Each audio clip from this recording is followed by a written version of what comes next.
Today, we delve into housing problems in India, examining facets and impacts. This module covers housing crisis, affordable housing initiatives, slums proliferation nationwide. India faces acute housing problem, significant demand-supply gap leading to unhygienic city conditions. The magnitude is evident. 1991 census reporting 18.5 million dwelling unit shortage, grown over time.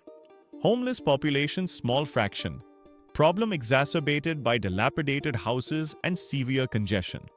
Urban housing shortages increased despite programs driven by population growth and inadequate stock. Rural housing shortages significant, primarily due to poor physical condition of structures versus urban congestion. Affordable housing provides decent shelter for low-middle income groups, criteria based on income, unit size.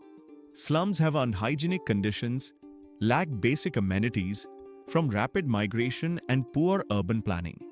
They lead to health crisis, increased crime, and disaster vulnerability affecting millions.